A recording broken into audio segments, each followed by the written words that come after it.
सभोपदेशक अध्याय 2। मैंने अपने मन से कहा, चल मैं तुझको आनंद के द्वारा जांचूंगा, इसलिए आनंदित और मग्न हो। परंतु देखो, यह भी व्यर्थ है। मैंने हंसी के विषय में कहा, यह तो बावलापन है, और आनंद के विषय में उससे क्या प्राप्त होता है। मैंने मन में सोचा कि किस प्रकार से मेरी बुद्धि बनी रहे और मैं अपने प्राण को दाख मधु पीने से किस प्रकार बहलाऊं, और कैसे मूर्खता को थामे रहूं जब तक मालूम न करूं कि वह अच्छा काम कौन सा है जिसे मनुष्य अपने जीवन भर करता रहे। मैंने बड़े बड़े काम किए, मैंने अपने लिए घर बनवा लिए और अपने लिए दाख की बारियां लगवाईं। मैंने अपने लिए बारियां और बाग लगवा लिए और उनमें भांति भांति के फलदायी वृक्ष लगाए। मैंने अपने लिए कुंड खुदवा लिए कि उनसे वह वन सींचा जाए जिसमें पौधे लगाए जाते थे।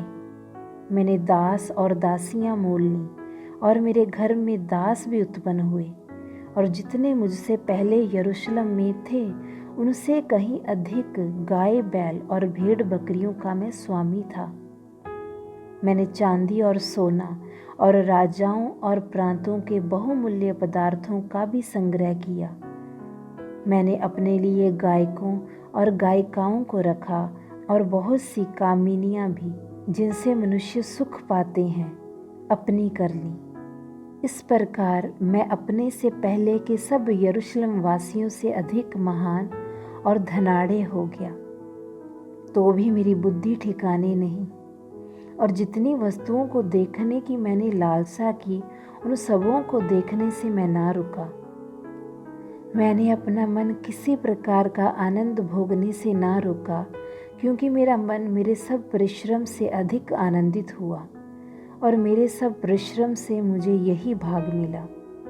तब मैंने फिर से अपने हाथों के सब कामों को और अपने सब परिश्रम को देखा, तो क्या देखा कि सब कुछ व्यर्थ और वायु को पकड़ना है, और संसार में कोई लाभ नहीं। फिर मैंने अपने मन को मोड़ा कि बुद्धि और बावलेपन और मूर्खता के कार्यों को देखूं, क्योंकि जो मनुष्य राजा के पीछे आएगा वह क्या करेगा? केवल वही जो होता चला आया है। तब मैंने देखा कि उजियाला अंधियारे से जितना उत्तम है, उतना बुद्धि भी मूर्खता से उत्तम है। जो बुद्धिमान है उसके सिर में आंखें रहती हैं, परंतु मूर्ख अंधियारे में चलता है। तो अभी मैंने जान लिया कि दोनों की दशा एक सी होती है। तब मैंने मन में कहा, जैसी मूर्ख की दशा होगी वैसी ही मेरी भी होगी।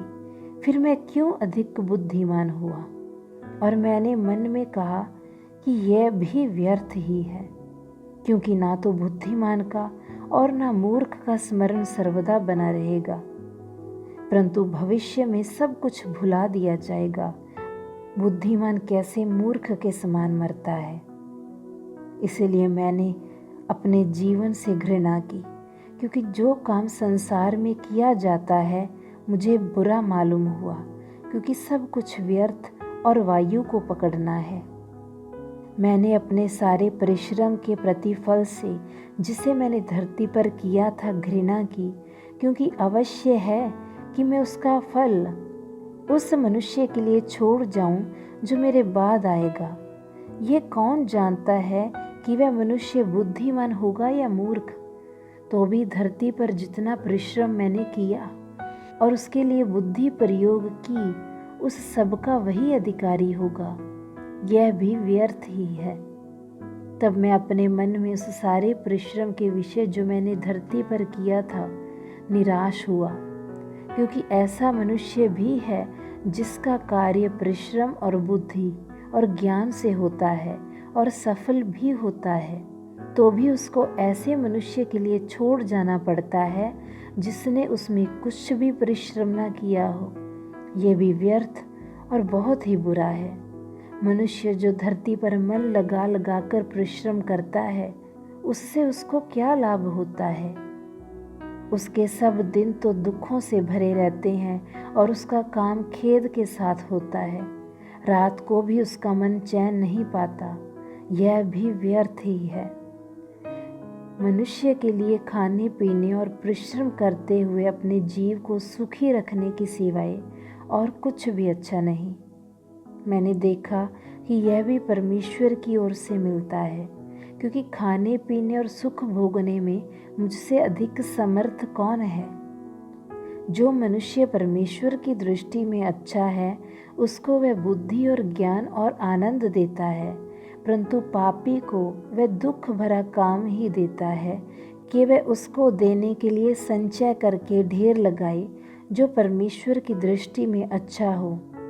यह भी व्यर्थ और वायु को पकड़ना है।